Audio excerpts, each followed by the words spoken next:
നമസ്കാരം. പശുസ്നേഹികൾ ഏറെ ഇഷ്ടപ്പെടുന്ന ഒരു നാടൻ പശുവാണ് താർപാർക്കർ പശു.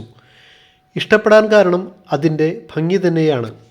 വെളുത്ത നിറവും ഭംഗിയുള്ള കണ്ണുകളും താമരയിതൾ പോലെയുള്ള ചെവികളും ഒതുങ്ങിയ ആകാരവും സമൃദ്ധമായ പാലുൽപാദനവും രോഗപ്രതിരോധശേഷിയും പശുസ്നേഹികളെ ഏറെ ആകർഷിക്കുന്നവയാണ്.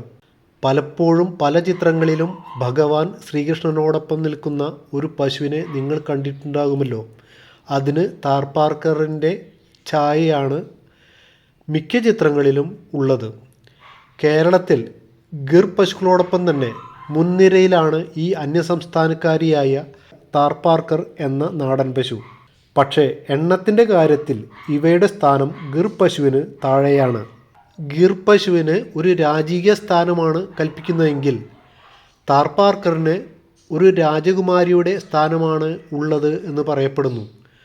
പല പശുസ്നേഹികളും ഇതിൻ്റെ വിലയോ പാലുൽപാദനശേഷിയോ മാത്രം നോക്കിയിട്ടല്ല വാങ്ങുന്നത്.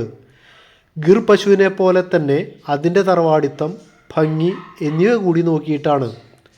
നിറം വെളുപ്പായതിനാൽ തന്നെ വൃത്തിയായി ഈ പശുവിനെ സൂക്ഷിക്കേണ്ടതാണ്. പതിവായി ദേഹമാകെ ബ്രഷ് ചെയ്യുകയും അധികം അഴുക്കുണ്ടെങ്കിൽ വെള്ളം ഉപയോഗിച്ച് കഴുകുകയും വേണം. അതായത് ചാണകത്തിലും മൂത്രത്തിലും പശു കിടക്കാതെ നോക്കണമെന്നർത്ഥം. എന്നുവെച്ചാൽ തൊഴുത്ത് വൃത്തിയായി സൂക്ഷിക്കേണ്ടതാണ്. താർപാർക്കർ പശുവിന് മോഹവിലയാണ് നിശ്ചയിക്കപ്പെട്ടിട്ടുള്ളത്. അതായത് പാലുൽപാദനത്തിൻ്റെ പേരിലല്ല, മറിച്ച് ഭംഗിയുടെ പേരിലാണ് പലപ്പോഴും ഇത് വിറ്റുപോകുന്നത്. താർപാർക്കർ എന്ന പദം മലയാളീകരിച്ചാണ് ഇവിടെ ഉച്ചരിക്കുന്നത്. യഥാർത്ഥ ഉച്ചാരണം അല്പം വ്യത്യസ്തമാണ്. കേരളത്തിലെ മാത്രമല്ല ഇന്ത്യയിലെയും നാടൻ പശു ഇനങ്ങൾ അറിയപ്പെടുന്നത് അതാത് ഇനങ്ങൾ ഒറിജിനേറ്റ് ചെയ്യപ്പെട്ട സ്ഥലത്തിൻ്റെ പേരിലാണല്ലോ. ഈ പേരിടൽ രീതി താർപാർക്കർ എന്ന പശുവിൻ്റെ കാര്യത്തിലും ബാധകമാണ്. താർപാർക്കർ എന്ന സ്ഥലം ഇപ്പോൾ സ്ഥിതി ചെയ്യുന്നത് പാകിസ്ഥാനിലെ സിന്ധ് പ്രവിശ്യയിലാണ്. താർ എന്ന പദം താർ മരുഭൂമിയെയും പാർക്കർ എന്ന് പറഞ്ഞാൽ അക്കരെ കടക്കുക എന്നുമാണത്രേ പറയപ്പെടുന്നത്. അങ്ങനെ ഈ രണ്ട് പദങ്ങൾ കൂടിച്ചേർന്ന് താർപാർക്കർ എന്ന പേരുണ്ടായത്രേ. താർപാർക്കർ ജില്ല പാകിസ്ഥാനിലെ സിന്ധ് പ്രവിശ്യയിലെ ഏറ്റവും വലിയ ജില്ലയാണ്. സമീപ നൂറ്റാണ്ടിലെ ചരിത്രം പറയുകയാണെങ്കിൽ ബ്രിട്ടീഷ് ഇന്ത്യയിലെ ബോംബെ പ്രസിഡൻസിയുടെ ഭാഗമായിരുന്നു താർപാർക്കർ എന്ന സ്ഥലം.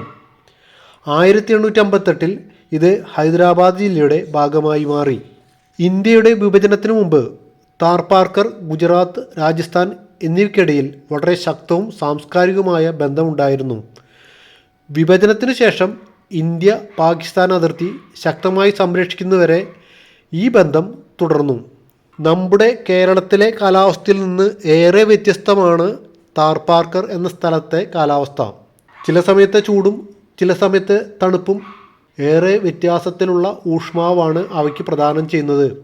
അതുകൊണ്ട് തന്നെ ആ ഭാഗത്തു നിന്ന് പഞ്ചാബ്, രാജസ്ഥാൻ, ഹരിയാന മുതലായ ഭാഗങ്ങളിൽ നിന്ന് കൊണ്ടുവരുന്ന താർപാർക്കർ പശുക്കൾക്ക് കാലാവസ്ഥാ പ്രശ്നം കുറച്ചു നാൾ ഉണ്ടാകാറുണ്ട്.